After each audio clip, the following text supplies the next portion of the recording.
I knew this early on, Christian. They don't care how much you know X and O wise. They don't care how much you know until they know how much you care.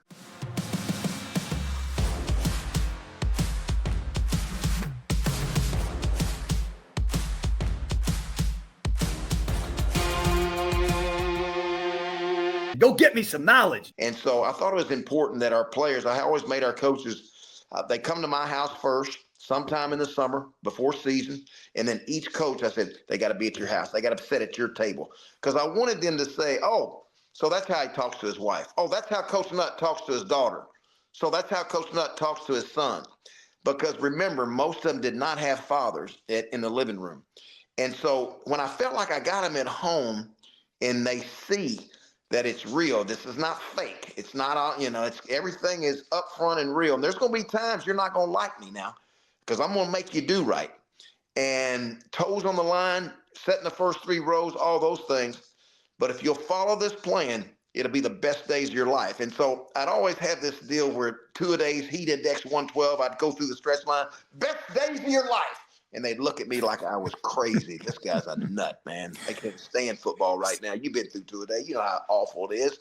But I'd say it's the best days of your life. So what's funny now, Christian, 15, 20 years later, Coach Nutt, they open up the email or the letter or the text with best days of your life, Coach. That is so the one quality I think you obviously have as a coach is your unmatched enthusiasm and your love for your players. And you mentioned this early, like you got to love it. If it's going to be this painful, yeah, you have to love it. Like if you're willing to go through, this crazy journey of ups and downs and no pay, you better love it. Right.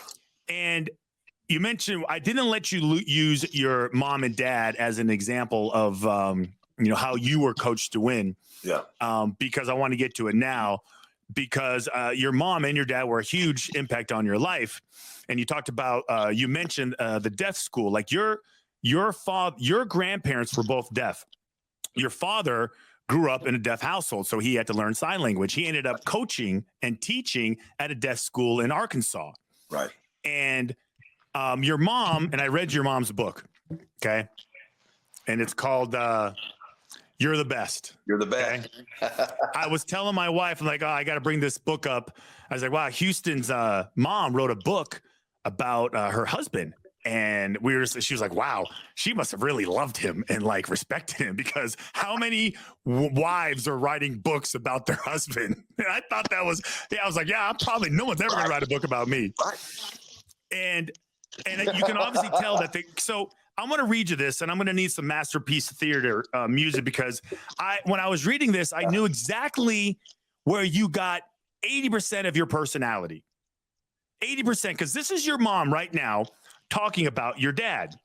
Okay. It says it's titled Traits That Made Houston a Good Coach. Cue the music. It says Houston was young and full of energy and highly driven. His enthusiasm was contagious. His ability to arouse enthusiasm in others was a great asset. Houston was dedicated. He worked energetically and unrelentingly with hundreds and hundreds of boys throughout the years, not only the deaf, but hearing as well. He was scrupulous in every aspect.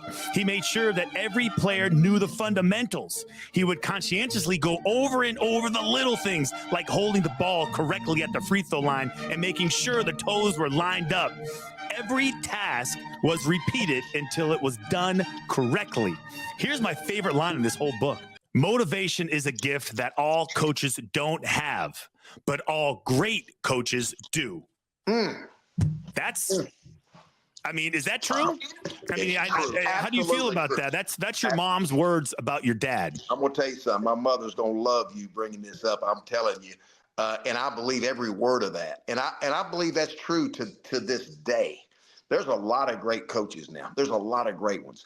The greatest ones are to me are the ones that can push those buttons that motivate, take that player where he cannot go by himself. He takes him to another level.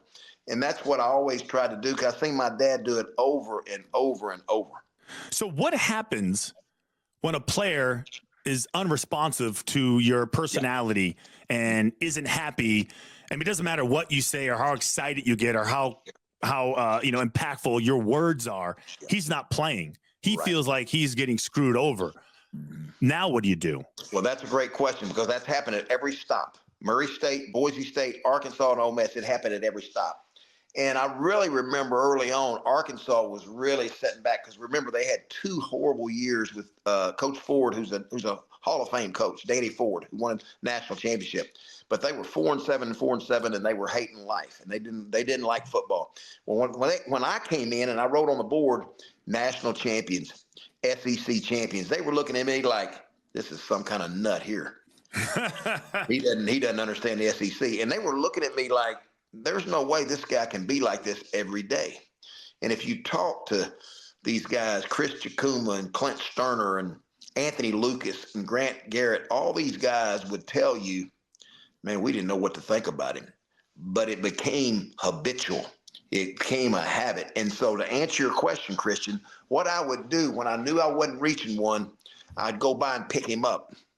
Get in. We're gonna go to Dairy Queen. We're gonna talk about it. We're gonna go to Burger King. We're gonna talk about it. We'll grab a burger, grab a vanilla ice cream cone, and say, hey, look, I know things aren't going well. I know you had 2 surgeries and you had 2 different coordinators. Now you got some nut in here as your coach, and I heard you tell some teammates I'm nothing but a little cheerleader. I'm gonna tell you this: if you'll follow this blueprint, we'll win, and we'll win this year. You got enough. We got enough talent to win here, man. But it's an individual deal right now. Everybody's going their own way, and I need you. And I pulled on him, Christian, over and over and over. I pulled on him, and then it went back to that house, coming to my house. Sometimes you got to get out of the meeting room and got to get out of the football field and get him your house. Like, oh, the guy is real. And once they get that trust, it's like I'll run through a wall for this guy, man. Yeah, and I feel like trust and honesty is a big pillar for me when it comes to what I think is a great asset in a coach is honesty and trust. And I always feel like it's difficult for coaches because, sometimes somebody else is better than me and there's only a certain amount of spots and I may not play and guys hold a grudge. And I just feel like it's harder for coaches to do that today than it was back when you were coaching because I just don't feel like some coaches put the effort in. And this is what drives me crazy is that they're okay with losing a kid. They're okay with someone slipping through the cracks because it takes too much time and effort, Houston, to just focus in on one kid. Right. It's going to that dorm room at 1 o'clock in the morning. I can tell you, Jason Peters is a great example from Queen City, Texas. There's times that we recruited him as a defensive tackle. He didn't like the defense coordinator, couldn't stand him. He was getting ready to pack his bags. Randy Garner, who happened to be his cousin, was there on the team. Said, "Coach, you better go talk to him." I moved him to tight end. I said, "You're come playing on my side now.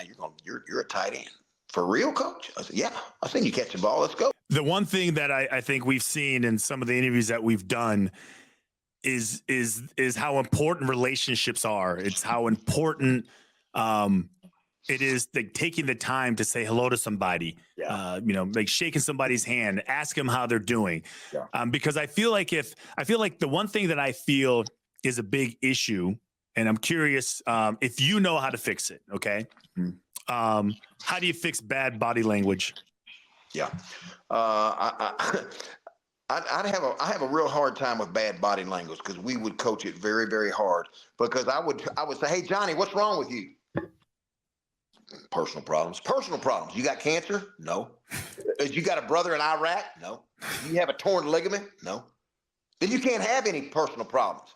And so my point was, well, Coach, I got to go to study hall. I got to do this. I got an exam, and then I got to come lift weights, and then I got to go to a meeting for an hour and a half. Listen, y'all, then I got practice to do. No.